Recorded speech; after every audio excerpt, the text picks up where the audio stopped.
Well, to you, thank you for the opportunity for us to be better together and be together today. Thanks. Yeah, thank you. I mean, it's my pleasure to, I really like finding people who change the world, like with small steps and then change everybody around them. So I think that's of you, because you started to save the company and now you're changing mindsets. So that's huge. Well, we're here to inspire others. So let's do that today. Let's do that today, yeah.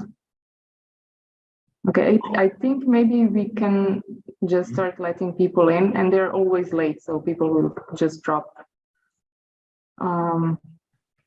as we present or as Can we have start, them so. put in a chat, like what their industry is, so we know who we're talking to? I can ask them, but it's mostly from manufacturing, metal industry, food industry, and also aluminum, and yeah, so it's like a lot of manufacturing companies from Slovenia. Good enough. Great. Okay.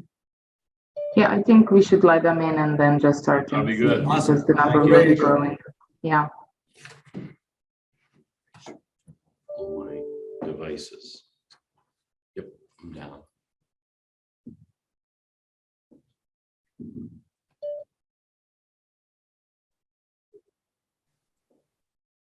Okay, I will admit them all.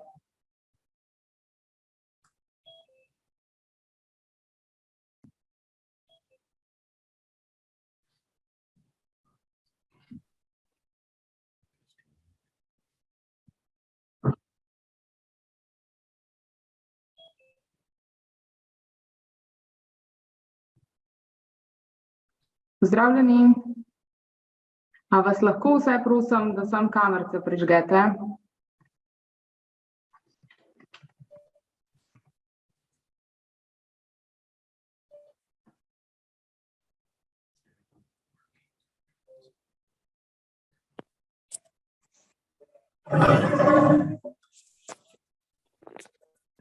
Ok, še malo počakamo.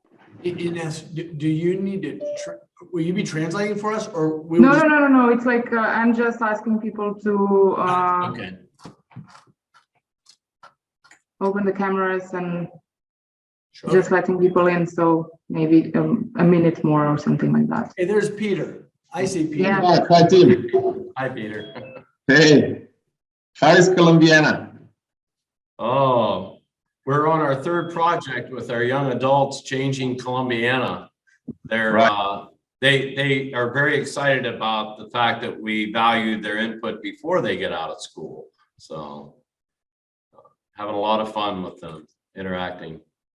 Excellent. Thanks for taking time. We're glad to be here together.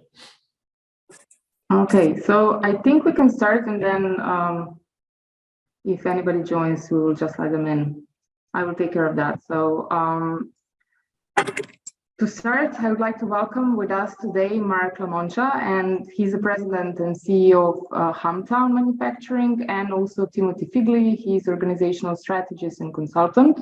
And I want to thank you both for the time and opportunity to learn more about your innovative visual learning system and the whole process of changing the culture of your company. Big thanks also to you, Peter. You generously made the introduction, and here we are today. So Mark invented the system within Industrial Athlete 4.0, and he's focusing on, or the company is focusing on empowering the employees to be creative, inclusive, and to be self-driven, and creating this culture in the company that enables them to ignite hero performance. And we will hear about it a little bit later. And in the current situation, when the environment and market are really unpredictable and big as uncertain, companies are really struggling to attract and retain talents and motivate employees. So this approach, in my opinion, enables companies to motivate people to really do their best, like every day, to show up and do their best they can, and to be paid fairly and transparently, which is the issue also in the current situation. So that all shows us that a shift in the field of HR has happened. So it's not something out there, it's already happening. And people first is also human-to-human approach are really the fundamentals of future work. And I want to invite you all to ask questions later when we have like Q&A. And let's hear more about the visual earning system. And now I give the floor to you, Mark and Timothy. Thank you. Okay, awesome. Well, glad to be here. What I'm going to do, I'm going to start by sharing my screen. Živijo, spolno je, tako da kar, saj toliko, da vidi, da ste tle. Okay, I muted it, so you can go on. Okay.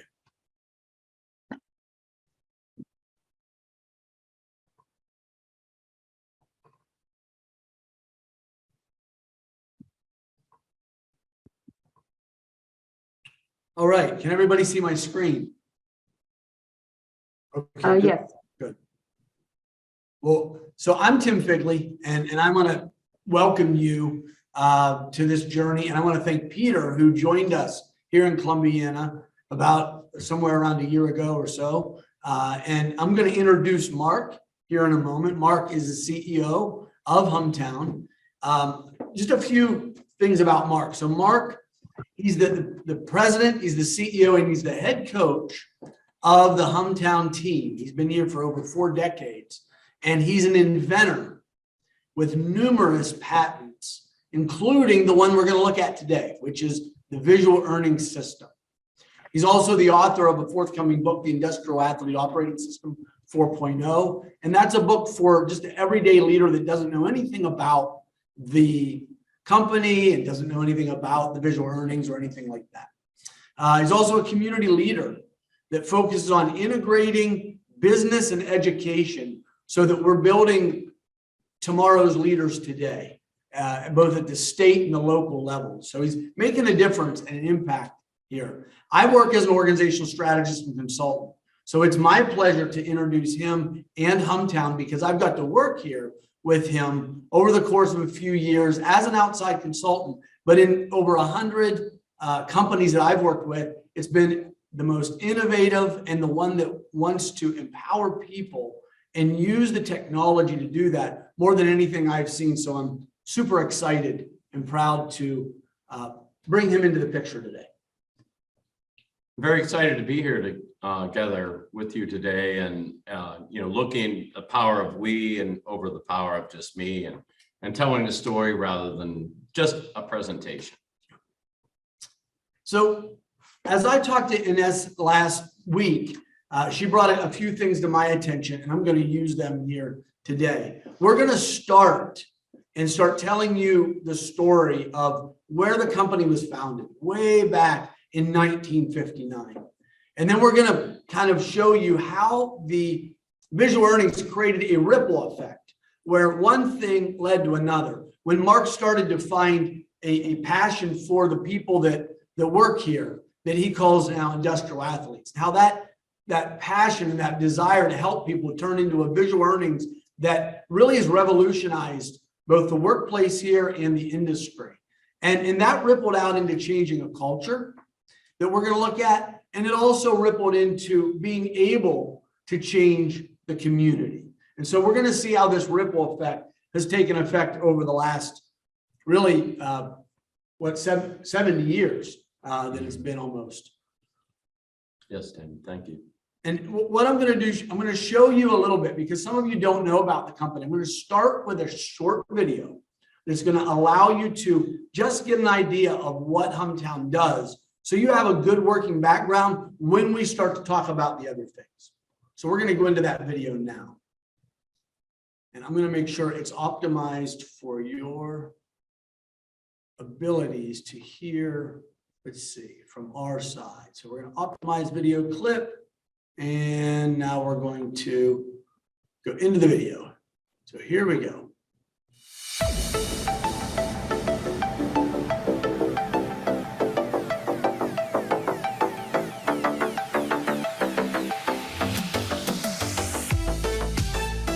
At Humtown, we manufacture cores and molds out of sand for the foundry industry.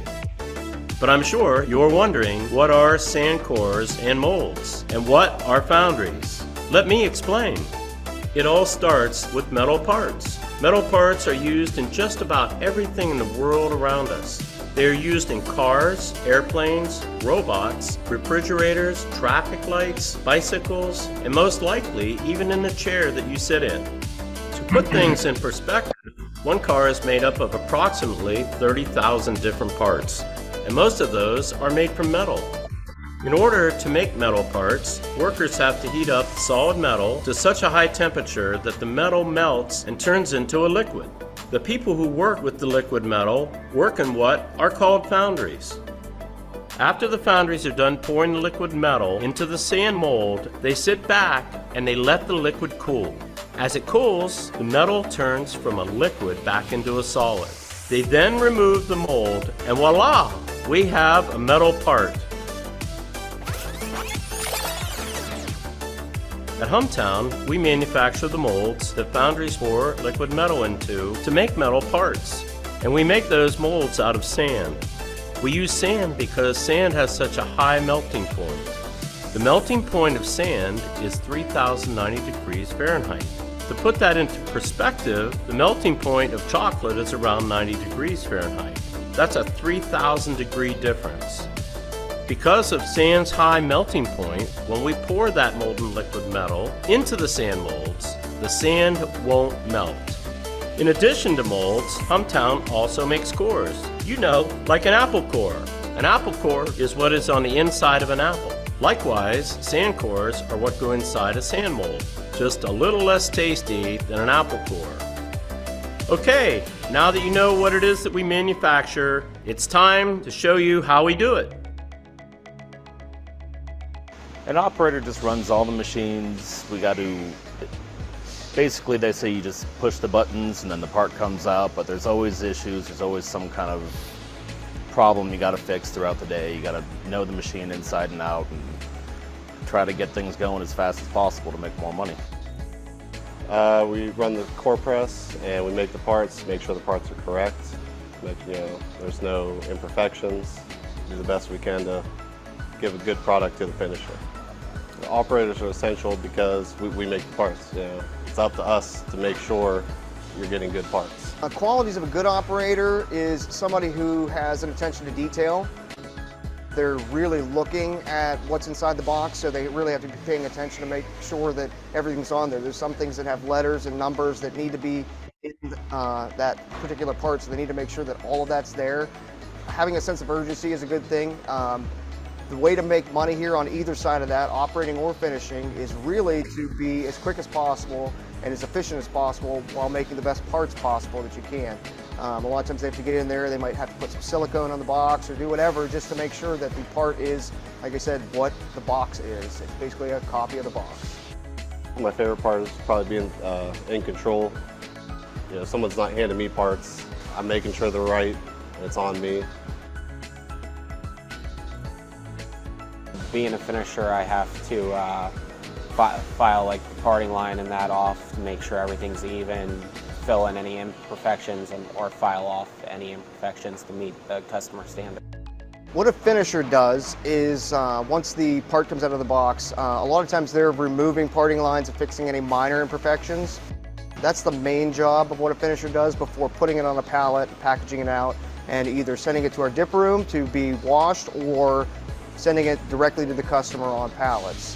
Finisher is essential because without the finisher, when the parts come out of the box, there is imperfections and finishing lines that don't meet the customer standards that need to be removed or filled in. To be a good finisher, you really have to have some speed, some sense of urgency when you're doing your work because a lot of the machines do move quick. It doesn't hurt to have a little hint of perfectionism in there, but at the same time, you don't want to get too crazy with it or you end up spending way too much time, and again, then you lack that urgency that you have.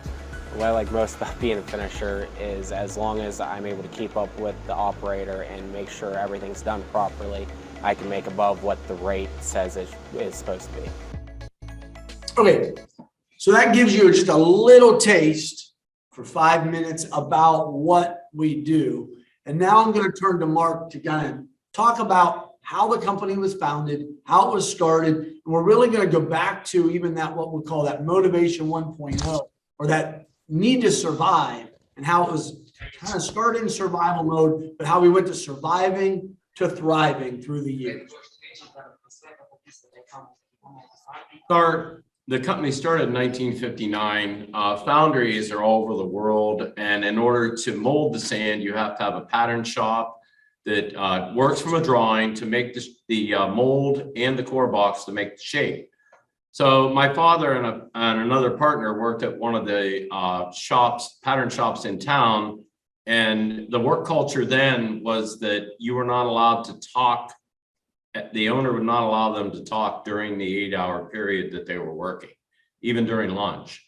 So they decided to start a new business where they could change that culture and enjoy the conversations throughout the day together. That partner left, and then I went to work there when I was 12 years old. I call it being overprivileged. You know, today we don't have the vocational education. So when your parent owns a shop in our country, you're able to work when you're under 18 years of age. So, you know, I learned pattern making. I wasn't very good with spatial perception and seeing something on a blueprint drawing 3-dimensionally. So between my father and I left for about 4 years until until I actually bought back into the business at 25%. My brother had bought in at 25% after graduating from college in history and couldn't find a career at that time. So the three of us were involved in the business together, and I was asked to come back in to move beyond the pattern shop with equipment to inject the sand and make the sand cores. Mechanical was very exciting to me, but far more than that was when the computers we had some of the very earliest computers that we installed, and how, you know, it could automate and make. So I became very involved in building servers and software and programming and automating these machines, making it more fun, more engaging for, you know, me to be at work. Well, as with any business, basically we were paying people, and we had employees, and we had bosses, and the owner, and you know, there are tug of wars involved with that, you know, over benefits and over, you know, work hours and work conditions, and I guess overall I would call it the ecosystem, you know, of the work environment.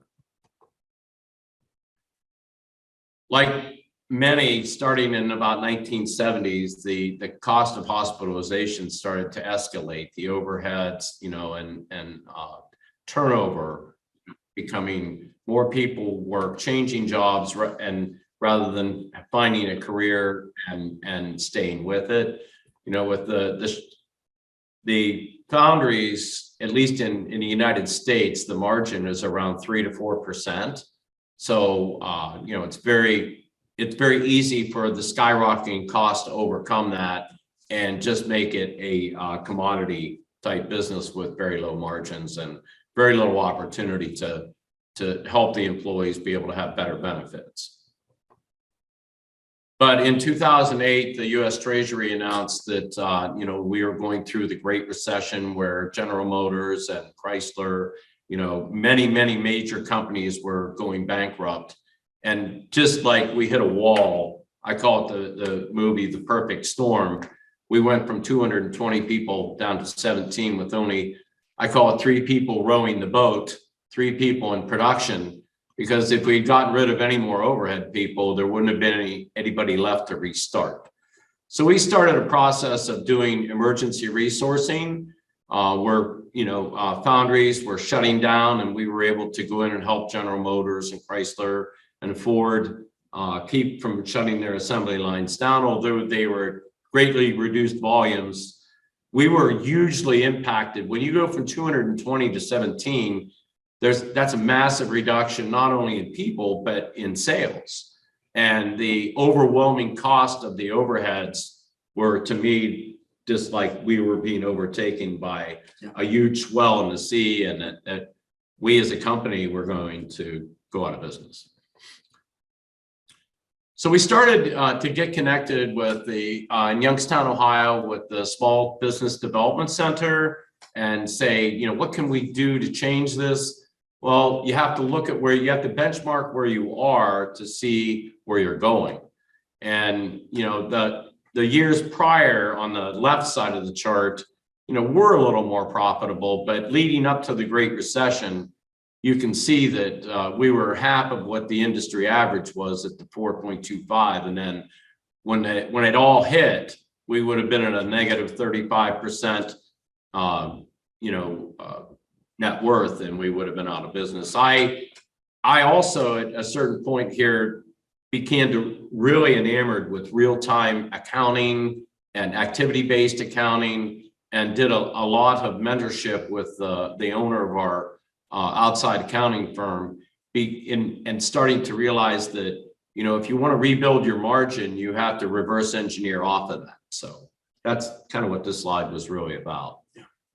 So at this point, you know, and as I learned Mark's story and the story of Humtown, they were going through a personal crisis. And this was like a personal crisis point that he went through, where he started to realize we can't be in this survival mindset anymore. We've got to tap into not only his motivation, but the motivation of the people around him, including the team members. And this started this search for innovation. So we'll start talking about that. So you should always in life look at all your options, whether it's personal or in business. So, you know, our accountant recommended that we go and you know, talk to a bankruptcy attorney, and they really didn't want to go. So I went, and when I was coming home, it was a cold, dark winter night. I realized that, you know, they and myself, they could lose their homes. And I really created an internal, we all have those internal moments where we are woken up, and instead of being in fear that, you know, it's false evidence appearing real, and that, you know, I was encouraged and motivated, although I was the one as an owner that really didn't want to get up and go to work anymore, because I was tired of the employee thing and the tug of war. And it actually was an opportunity for me to reset, be inspired and motivated to turn the company around. And that's when I really could feel they weren't engaged. I wasn't engaged. I had been about a year before that at Lincoln Electric, which is now a world-class company that in the 1950s went bankrupt. And I went in and I was inspired to see that they did an annual incentive that was sometimes as much as $60,000 a year. But I, you know, through a divine intervention, was really inspired to say, what would James Lincoln have done if he had computers? So earlier I talked about how exciting computers were to me, and what they could do, and how they really help you visualize things and be more connected in real time. So I'm kind of a movie buff, and I love technology, and you know, in the movie The Matrix, it helped me bring together and visualize that what would happen, you know, if we could take and algorithmically take all of our presses have a cycle to them. Like they might cycle 30 times in an hour, and all of our quoting and all that that we had programmed, I sat down with our office manager that did programming in then DOS-based Paradox. I talked to our attorneys and said, is it possible for us to show them their earnings in real time every cycle of that machine? So that was the point where, you know, we can have all the technology we want, but all that technology is innovated by human potential and ignited by human potential. There will never be any technology greater than what goes on inside of each one of us here on this call and around the world. So now how do we intersect computers to ignite that? Yeah. So this was the next point, right? Where Mark has this moment, he seeks out ideas. Lincoln Electric goes to look, has that personal crisis, and says, wakes up with that idea. I know we can do something here. And this is where visual earnings is really born. So we'll start talking about the idea, the experimentation, and how it's taken effect here.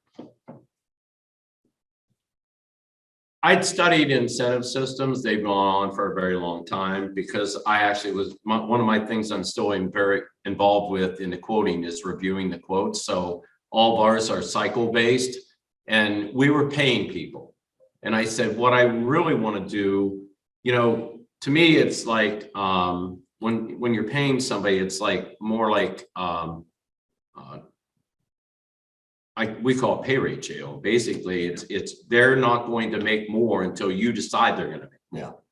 And by being able to take and convert algorithmically and visually, we were able to allow them each cycle of that machine to create their own earning rate. So it's really shifting from a pay rate, I'll decide how much you make, to empowering and releasing their potential through the earning curve is in the learning curve. And when you combine their skills, their abilities, and then allow them to release their performance, that's what the visual earnings is really connecting them to. So they, as we put this on the first machine, we'll talk a little bit more about it later. We had a die to make the front engine cover core sets for the Chrysler minivan. There were 5 cores and 3 sets of 5 cores that came out of that huge die every cycle of the machine. It was running at about 80% of rate, and we don't make money until 90. Automotive is very, very competitive to make a profit on. So I said, you know what? We have 3 people. We're going to put this on this machine and we're going to try it. So at that particular time, car sales were off. We were making about 450 sets of those cores in an 8-hour period. I said, we're going to culturally change everything. When we go to school for 6 hours. Our work day or our performance shift, we had 4 6-hour shifts now is the way that we're going to re-engineer it. 6 days a week for a 36-hour week with additional time off so that if they want a Saturday off, they can be off. So after putting visual earnings in and changing, that was one of the aspects of the culture change. When this job ended, they were actually running 1,440 sets in 6 hours, and they were earning anywhere from $30 to $50 an hour. And the translation is, my father used to say that if the worker only knew how much the minute was worth to the company, and really sometimes things really contain their opposite. What I saw was, how can we make their goal more important than ours? Because a lot of companies around the world are trying to optimize 100, 110, 120% of rate. So when you look at a screen in our visual earnings and you see $30 an hour, that represents 300% of the quoted standard. The quoted standard is an accepted price with a purchase order that you're allowing them, through combining their skills and abilities, to perform at whatever level they can. So they took that job from running at $8 an hour to over between $30 and $50 an hour, or 300 to 500% of rate, and from 450 sets in an 8-hour period to 1,440 sets in 6 hours. Unbelievably, just like the Olympics, they're performing far above the norm. Yeah, so now the visual earnings goes to the patent office, and now it gets a patent through the United States Patent Office. So it becomes several patents. You can see there's a few here, but there's several patents, and now there's even more patents that go along with it. But it sat there for 5 years because under a traditional patent, it's all in text and some diagrams. So I said, let's try to do a video. We did the video. It sat there for 1.5 years. One day on a very snowy day in Washington when they were off work, he read it. He called the owner of our patent firm and said, you know what? With this video, I now understand it. Let's move forward. And so we're going to show you the next phase of this video. This is about 3 minutes, a little bit about the visual earnings.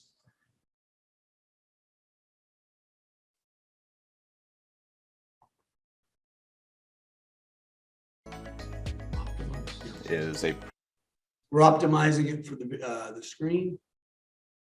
Program that was developed to help our employees engage in their work better, and also have a friendly competition.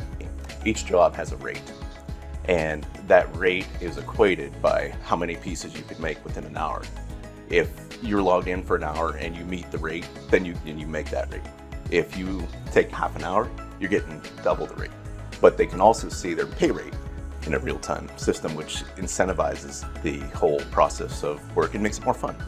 Being able to see the rate and actually be able to improve the rate depending on how my production is actually fantastic, especially with having a family at home, to be able to bring more home based on how much work I do. The visual earning system is amazing. It's really good to be able to see as you're working what you're making. You know, you work harder, you work faster, it goes up. That's really good to see. You know, you're in control of what you make. You give yourself a raise, basically. You come in, you work hard, and you're rewarded for that directly. You know, you're not waiting around for somebody to notice. Maybe I'll get a raise. You know, you come in, you work hard, you get paid well, and you get rewarded.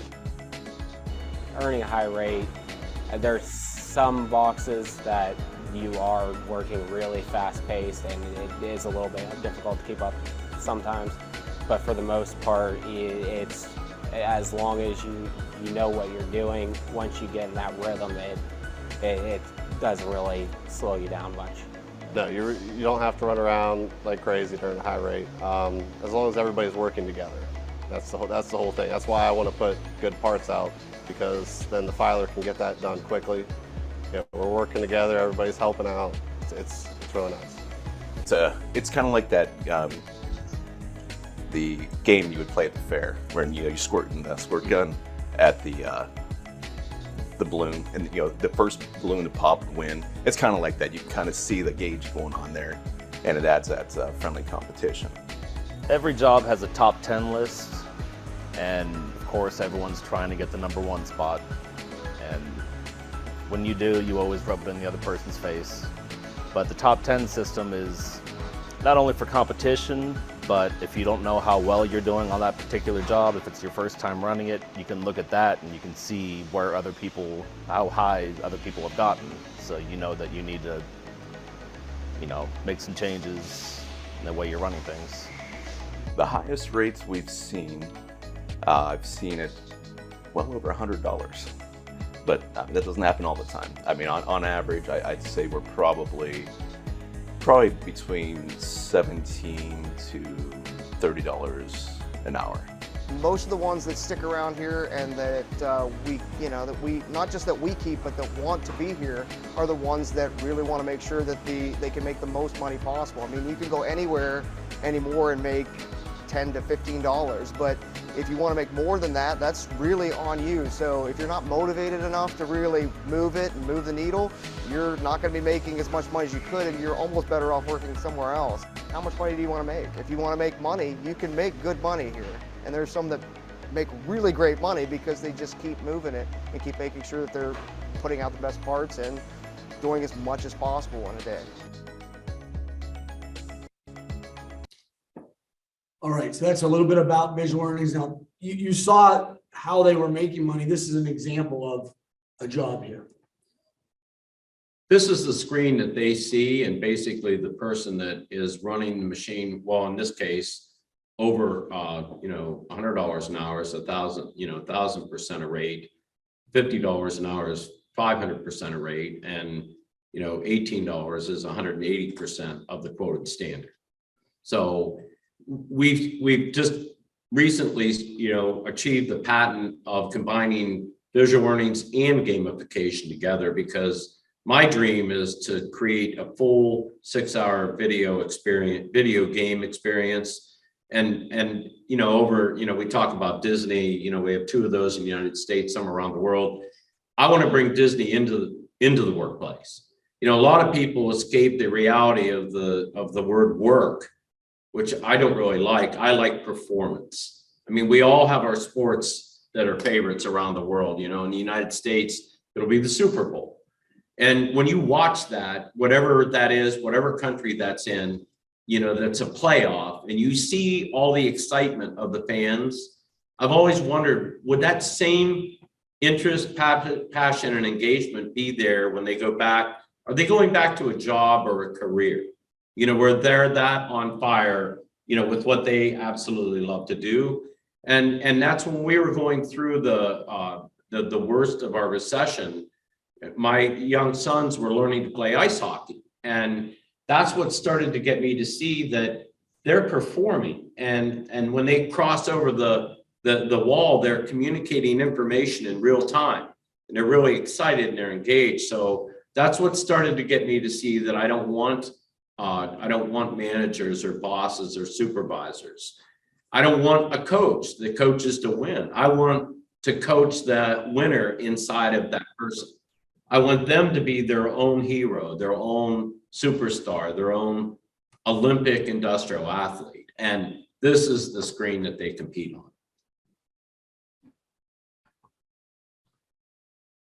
This would be, we were fully 4.0 full digital thread in 2010. And, then the next step was to share all this information. In 2010, everybody had a device locker and a device, and we were starting to increase the level of all the information that they would go to the office for, all being delivered in real time, so that they were empowered with the same information that a supervisor, a manager, or a boss would have.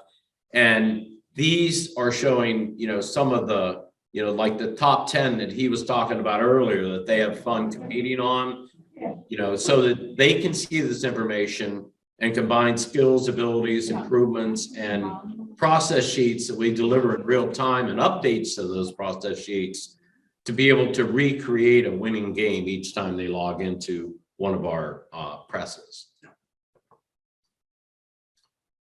Then on their device, they can also see their trend over the last X amount of weeks and see whether what they're doing. The whole idea about doing this in real time, it used to be there were industrial engineers that do time studies. We want that person to study themselves. Our next vision is to use cameras that are synchronized with the Siemens factory automation, to where if they want to go back and see that $69 an hour replayed, not a camera to watch them, but a camera for them to watch themselves, and to be able to recreate the movements and the methods that particular athlete was using. So once again, deep transparency of real-time information that was recorded so that they can go back and recreate another winning play on that same die or press. I'm just gonna keep going. These are the like corporate statistics of the winning. Basically before, the hourly rate was 8. Afterwards, in 2010, it was 22.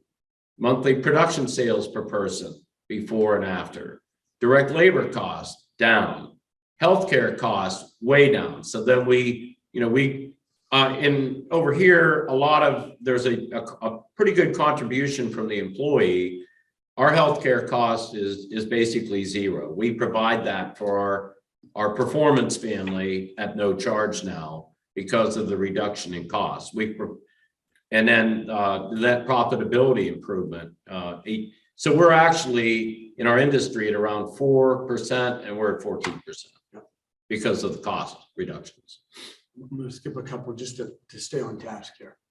So this also then created the space to start changing the culture and to go from what we originally saw, which was that tug of war always going on between the person on the shop floor in the company, to now creating a win-win culture that allowed a win-win in a lot of other areas of the culture, allowed people to start to have a voice and start to find their own voice. And so we would start to engage them. When Mark contacted me, we started engaging them and finding not just the elements that would make them perform at a high level, but what were the elements? Do people care about me? Do I feel like I'm recognized? Is my opinion valued? Do I have a strong mission and purpose in what I do every day?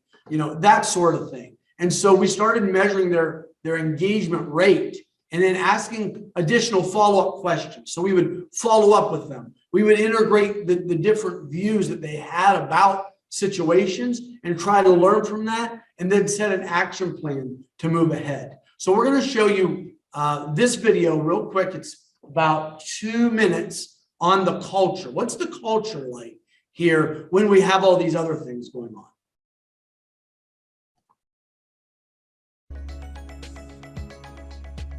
Well, just optimize it. At Humtown, the home of the industrial athlete, we call them industrial athletes rather than employees, because we're scouting and recruiting, looking for people, you know, that have a purpose and a passion, and that they love what they do, the same as a sports figure loves, you know, the sport that they pick and play. That, you know, they have a chance when they, you know, come here for, you know, the scouting and the recruiting to actually have an opportunity to take a look at it and choose to be here rather than feeling that they have to be here. You know, if it's not something that you enjoy, then you're not going to have a purpose, you're not going to have a passion, and you're not going to want to get up each day and do it. Once we find a person that manufacturing is a really good fit for them, then what we're looking for, you know, we have a process where we help. There's different positions on the team, you know, in each plants in Columbiana and Latonia. And it might take a few moves in those positions from our production coaches before they find out which spot is the right one for them to play. Because it's difficult for a quarterback to be a good fit, you know, as a tackle, or a tackle to be a quarterback. So, you know, once they find what they love to do as an industrial athlete, that's when, you know, the true engagement happens. The culture here at Humtown Products is very laid back. We treat each other pretty much like a family. We don't have supervisors and bosses, we have coaches and athletes, and it's a fun place due to the fact that we take our job seriously. However, in the same sense, we can still joke around and tease each other and have fun at work. My favorite thing about being here is the schedule. It's a 6-hour shift, and I leave here at noon, so I'm home by 1 o'clock.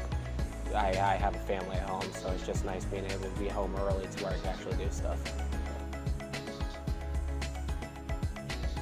The advice I would give to a person interested in joining our... Let's go like 360 here.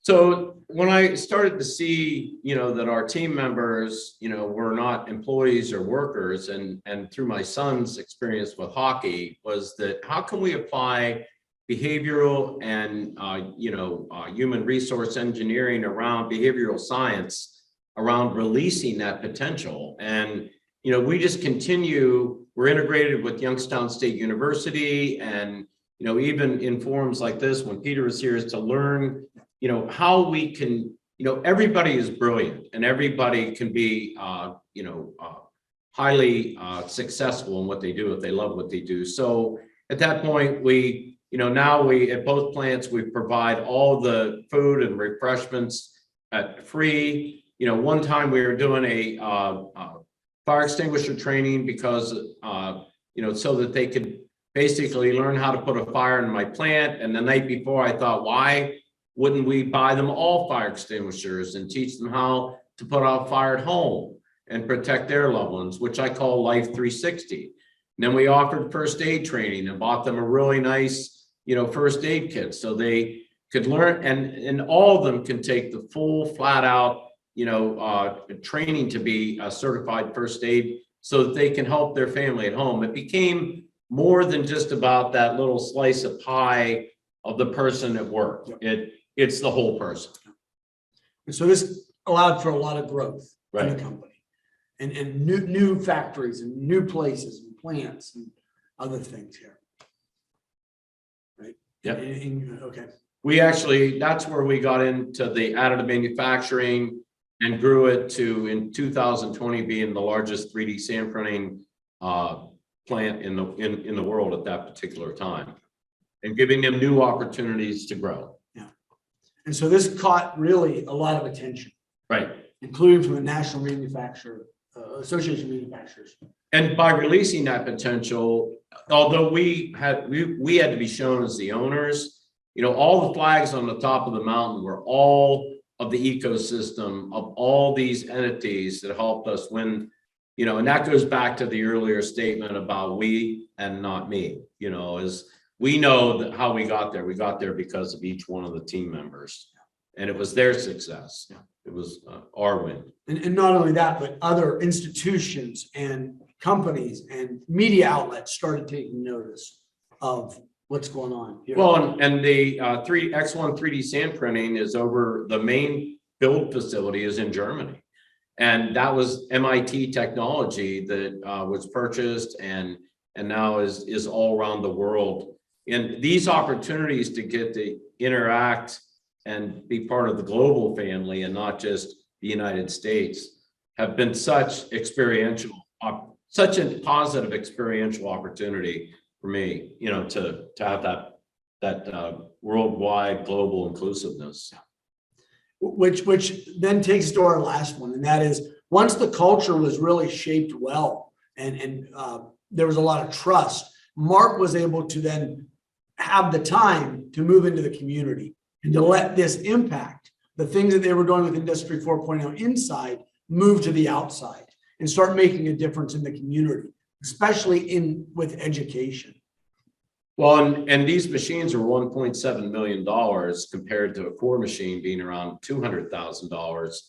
And they were at a 17 cents per cubic inch impact to industry. And we were able to make ours at 2 to 4 cents. So YSU procured a machine. We had the space to put the machine, and this became our pathway for educational integration, getting to meet the professors and the students and the interns and working with other universities to do all their projects to help their engineering students. Then all the rest of the time was to learn how to commercialize it and bring that cost down. You know, we're now down below 10 cents per cubic inch, between 5 and 10, and running 2 railroad cars of sand, 2 to 3 railroad cars of sand through 10 3D printers. And it was then that I realized if they could educationally integrate with me, then I needed to do that with the kindergarten through 12th grade young adults. Yeah.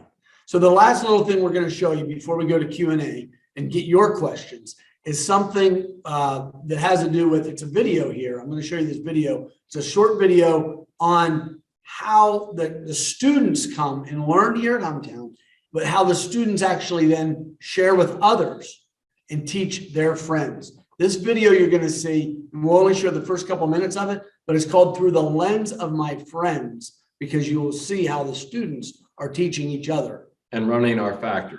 Yeah. So welcome to Humtown. We're going to give a tour. Follow us.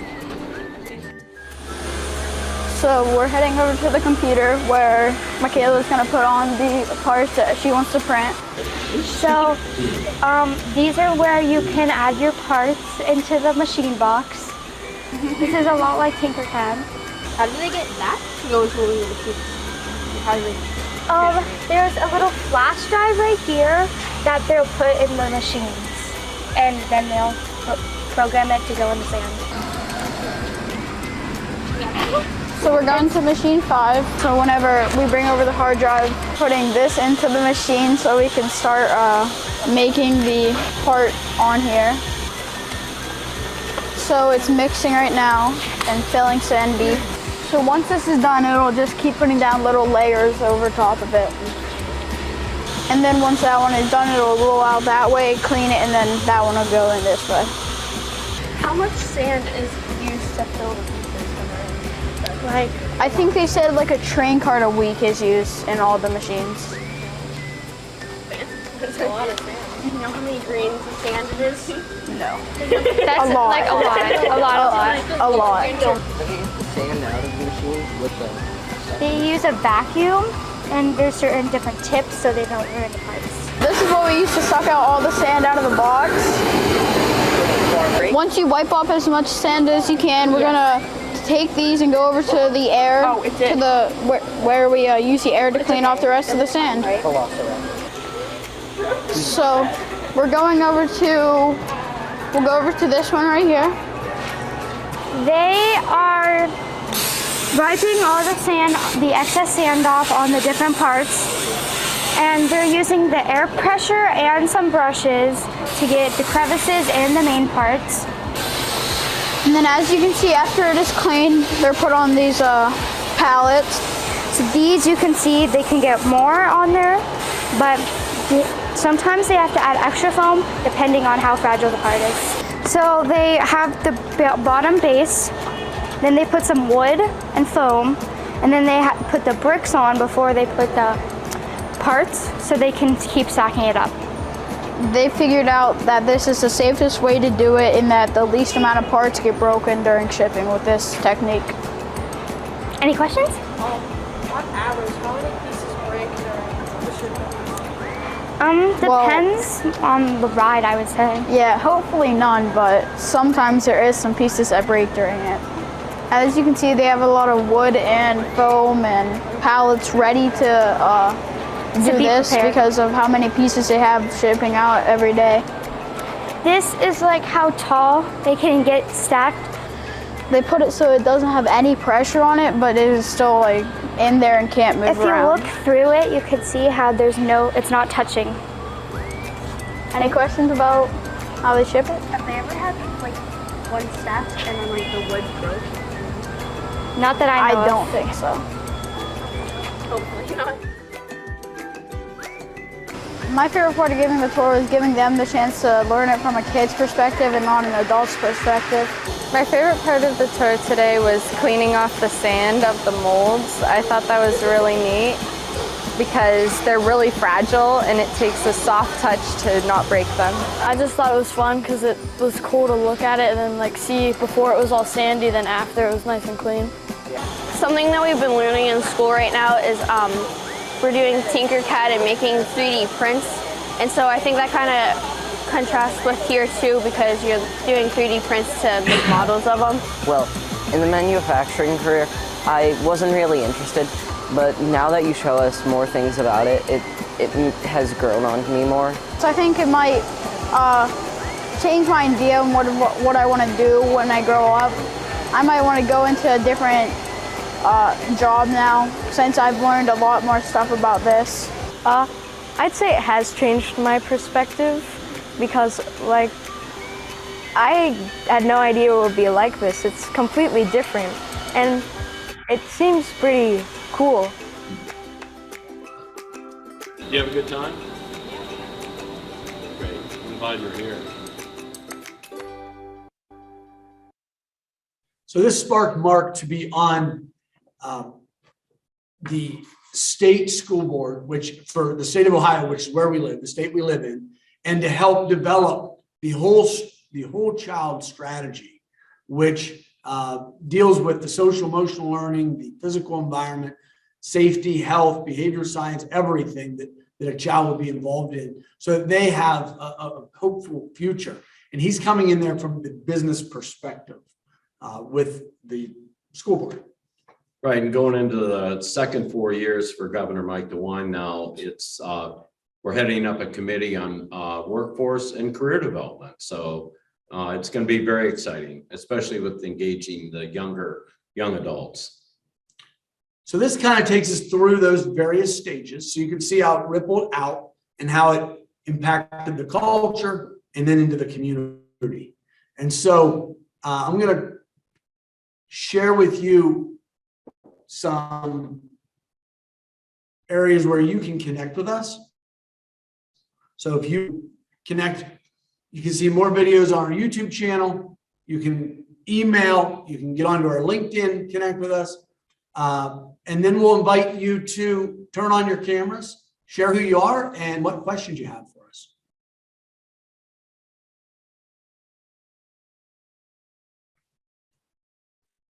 Okay, I think we have one question. Alenka, do you have a camera on? Maybe we can see you. No? Okay. Would you explain a bit more at what point quality, scrap, and safety are factored in and how from technology and formula perspective? So, Mark, probably. Was it about quality? Alenka doesn't have a microphone, so she wrote it in chat. Maybe. What point quality, scrap, and safety are factored in? Oh, I love that question. If we would watch the full patent video, we incorporated safety, quality, and performance, and I'll explain a bit more. On that front engine Chrysler core, we were running that at 8% scrap when we were paying people. And after, with delivering real-time process sheets and updates from the customer in real time when they log into their production code, they were empowered because every piece that's good, they earn on. Every piece that's not. And the culture has gotten them to where they report their information very transparently and accurately. They took that, we're down to a scrap rate of less than 3%. So it basically went from 8 down to less than 3%. And as far as the safety goes, when we went Factory 4.0, they have different electronic qualifications that they have to meet, including, you know, a tag that won't let them log into a machine if they're not qualified to actually run it. So, you know, we've gone years now without incidents. We found one of the things that we found to make them more safe was they actually, when they go from 6 to 7 hours, occasionally when we need to hire somebody, we rarely ever do that, but they lose 17% in production. But I'm not as concerned about the production as I am that means they're more worn out. So the 6-hour line has actually balanced us to where we've worked as high as 12 hours before and we had more accidents. So we found that's part of the ecosystem to provide them a safe space to work, and it improves their ability to earn more money in that 6-hour period. So I really enjoy, you know, the question, you know, that you asked me. Thank you. Is there anything with the lockout tag out that has to do with safety? Oh yeah, the lockout tag out's all electronic as far as them not being able to run the machine if they're not qualified, and delivering more information in these real-time process sheets for them to, you know, to be safe. Yeah. Safety, you know, procedure, safety video. Well, and that's one of our mottos: make it safe, make it right, and then make it above rate is the third aspect of our culture. Okay, great, thank you. Do we have more questions?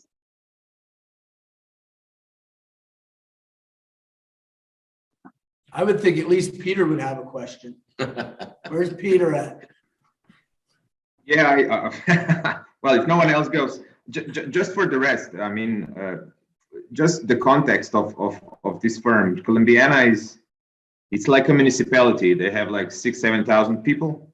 It's in the middle of the field, so it's something like Lenart or Murska Sobota in Slovenia, somewhere in between. So it's a very traditional context, and even the firm has 2 plants. One has 3D printers, so it's also this more advanced, but the other part is very traditional. So that's why I think, you know, in spite of the technology being so, this whole concept being so advanced, it really is applied. It can be applied or is applied in really kind of standard production manufacturing process. And I think in the middle of it is this fair deal between the owner and the company and the employees. I think this fairness is a word that perhaps resonates better in these parts. And I would also just like to confirm, I've been to both places, to both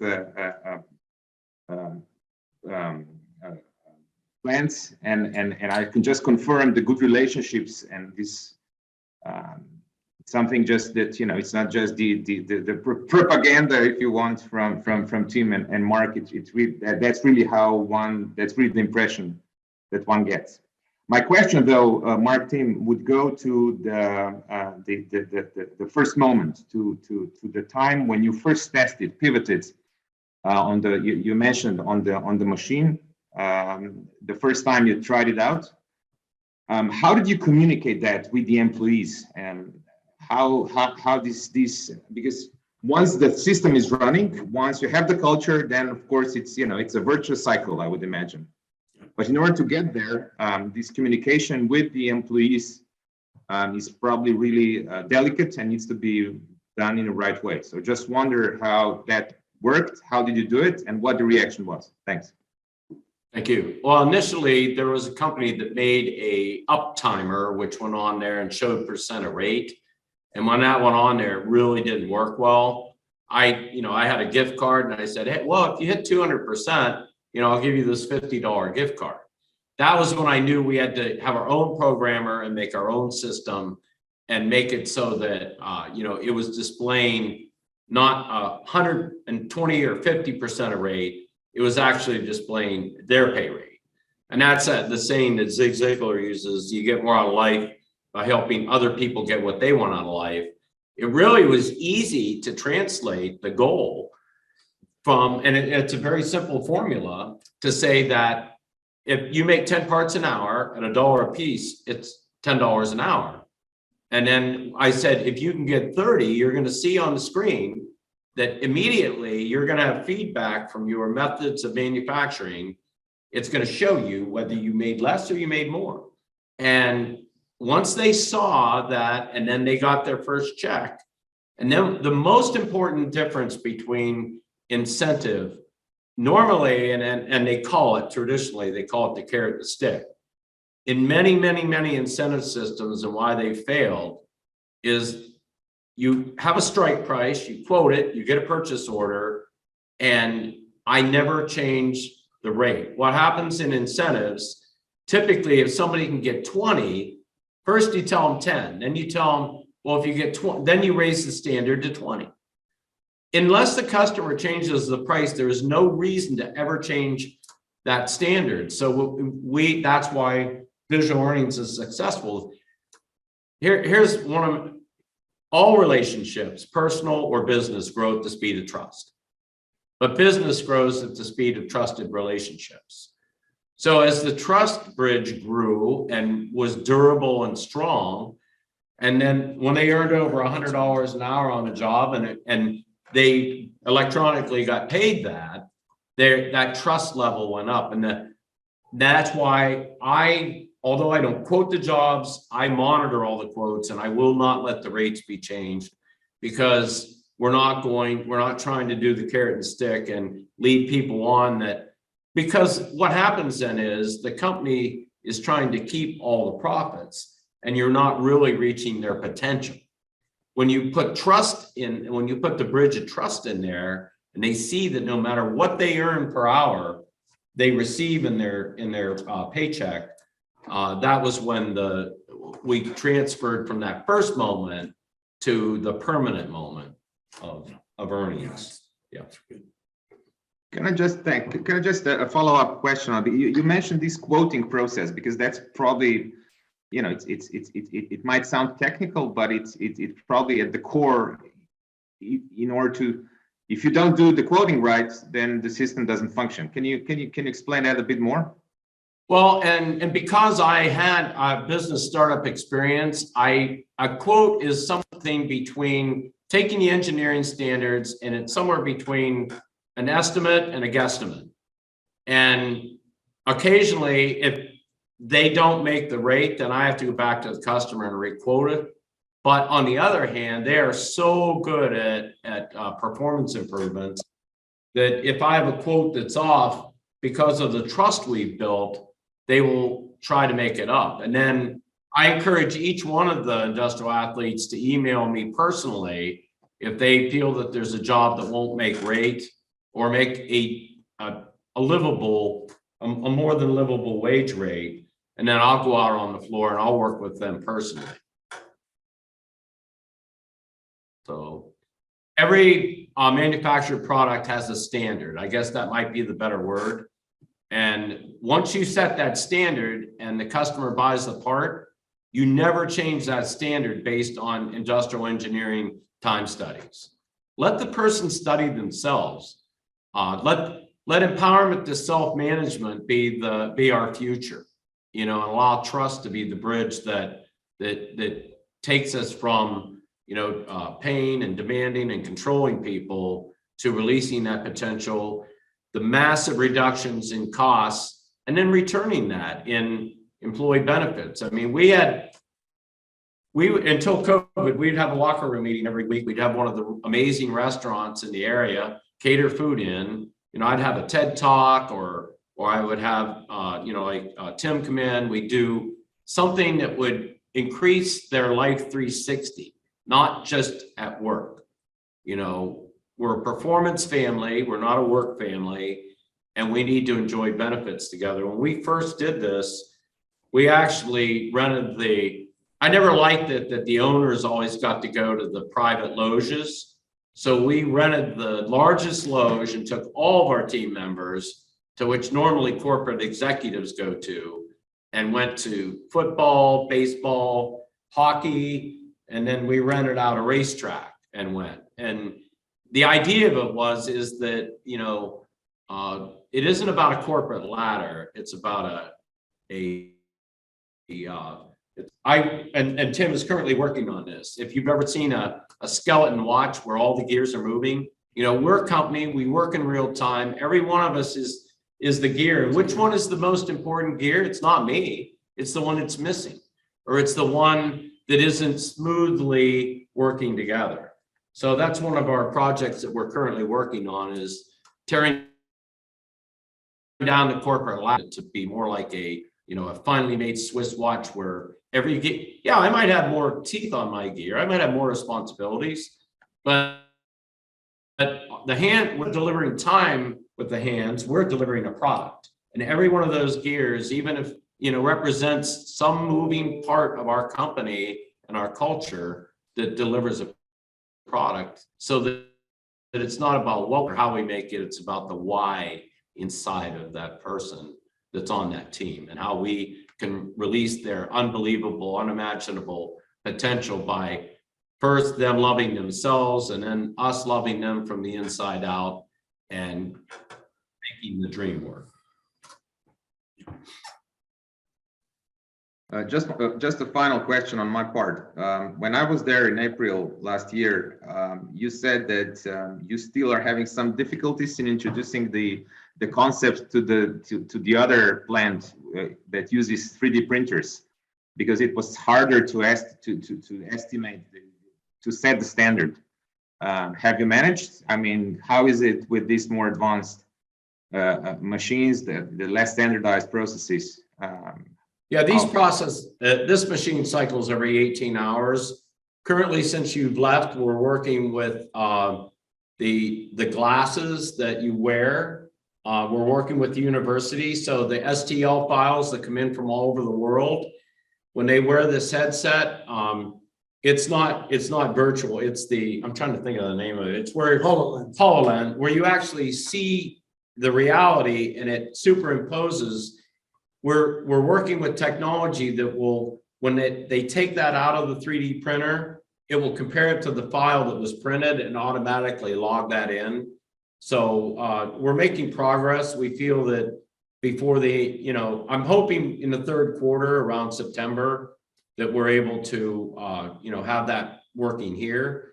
And that's every industry, you have press operations, you have ancillary operations like we're doing here, where the cycle of the machine won't allow that person to earn a rate off of that. So we're creating conversion technology. So I'm really glad that you asked that question, and we will never give up, and we're trying to reduce that time. If we can do it by June, I would be happier. So thank you. Okay, thank you, Peter. I have a question, because we were talking with Timothy, and I asked how did you manage to implement this system with other positions that are not on the shop floor, that are not manufacturing per se? So how do you make everybody else also play the game? So the way they play the game is everybody is production support, including me. And what they do is they earn every week a different average hourly wage. So what we do, every person that directly doesn't push buttons is rewarded. It might be $9 an hour this week, or $14 an hour. So everything that they do to help that operator be able to perform at a higher average, company-wide average, then is returned to including my earnings. I have a base, and I receive a production, a global production incentive related to, if I'm walking down through that floor and I can help them increase their productivity it creates a mindset where they call it overhead. You know, that used to be the old term. I don't like that term, so I call it production support. The person in HR, the HR coach, is actually providing better, thinking differently, hiring more accurately people that are interested and engaged, and then she gets that same additional money onto her base rate that I do. Helps them be more focused. Yeah.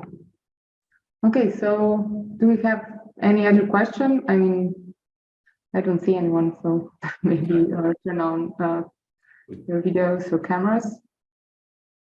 We so appreciate having the opportunity to have Peter here and now to be together virtually, and you know, and we know that there are amazing things that each one of you are doing that would only add greater value to what we're doing together.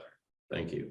Yeah, okay, so I will close this session and thank you again, Mark and Timothy, for presentation. It was inspiring, at least for me. So if you have more questions, you have emails and connections or contacts from Mark and Timothy, and you can contact them in the future. And we will see you soon next month. So have a wonderful afternoon. Yes. Thank you. Bye now. Have a wonderful afternoon, too. Thank you, Mark. Hope You're to see you welcome. again. Bye, team. Peter. Look Thank forward you. to Keep in it. touch. Thank you. Yes. Bye now.